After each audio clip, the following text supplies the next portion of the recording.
रीना झूठ बोल रही है क्या? इतने सालों के संबंध के बाद भी तुम्हें मुझ पर भरोसा नहीं है? क्या मैं एक नौकरानी को गलत नजर से देखूंगा, उसे गलत इरादे से छूंगा? तुमने भरोसा कैसे कर लिया रजनी? मुझे नहीं लगता था कि तुम्हें मेरे ऊपर यकीन नहीं होगा। रोहन अपनी बातों को बेहतर तरीके से रख रहा था रजनी के सामने, लेकिन रजनी की नजर रसोई घर में सहमी सी खड़ी रीना पर टिकी थी। वह रीना के चेहरे को पढ़ने की कोशिश कर रही थी। रीना 5 सालों से उसके यहाँ काम कर रही थी। वह बहुत ईमानदार और कर्तव्यशील महिला है। 2 बच्चों की माँ रीना के पति हमेशा बीमार रहते हैं। अपने बच्चों और अपने परिवार का पेट भरने के लिए रीना रजनी के घर के अलावा भी कुछ और घरों में काम करती है।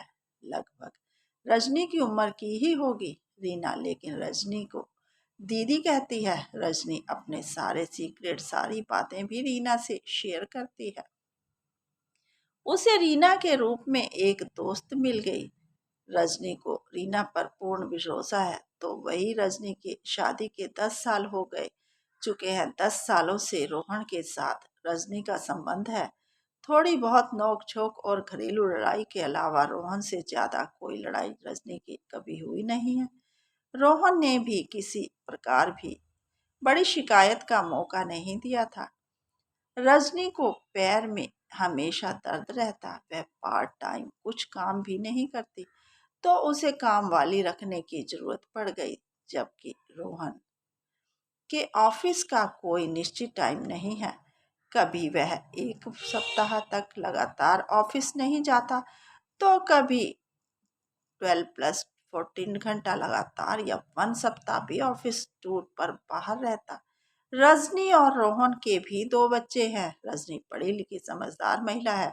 परिवार, रिश्ते, समाज सभी में सामंजस्य बैठाकर चलती है। लेकिन आज अचानक यह किरदार सामने आया तो रजनी कुछ फैसला नहीं कर पा रही थी।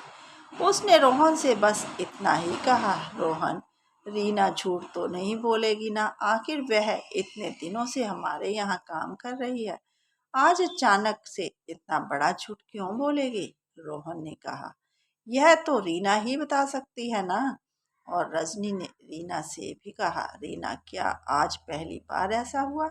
नहीं दीदी, साहब की नज़र मुझे पहले से ही गलत लगती थी, पर आपका विश्वास और मेरी अपनी काम की ज़रूरत ने मुझे ज़्यादा कुछ बोलने से रोक दिया।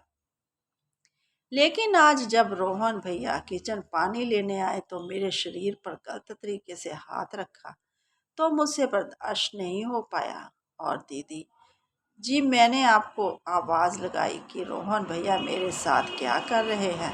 रजनी ने देखा रीना आंखें मिलाकर रजनी को सारी बातें बता रही थी, जबकि रोहन की बातों में बनावटी था। रजनी रीना को लेकर पुलिस स्टेशन जाने लगी। रोहन ने रजनी से कहा, रजनी, बिना सबूत का कुछ साबित नहीं कर पाओगी? क्यों समाज में अपने परिवार और रीना का नाम बदनाम करोगी? रजनी ने कहा, मैं माँ और बहन, पत्नी और समाज की हिस्से होने से पहले एक महिला हूँ, और एक महिला की अस्तित्व की रक्षा करना मेरी पहली प्राथमिकता है। और रही बात, तुम्हारे चेहरे से ही नजर आता है कि तुमने क्या किया है, और पुलिस वाले तो चेहरे पढ़ने के ही पढ़ाई पढ़ते हैं। तुम्हारी गलती उन्हें पता चल जाएगी। रोहन कुछ नहीं बोल पाया। उसे रजनी रीना का हाथ पकड़ पुलिस स्टेशन के लिए निकल गई। रीना ने आंखों ही आंखों से रजनी को धन्यवाद कहा और गले लग गई। दीदी, आपने अपने पति से पहले मुझ पर भरोसा किया है। मैं बहुत खुशकिस्मत हूँ कि मुझे आप जैसी दीदी मिली है। रजनी ने कहा, रीना, मैंने तुम पर नहीं, तुम्हारे चेहरे के भावों पर यकीन किया।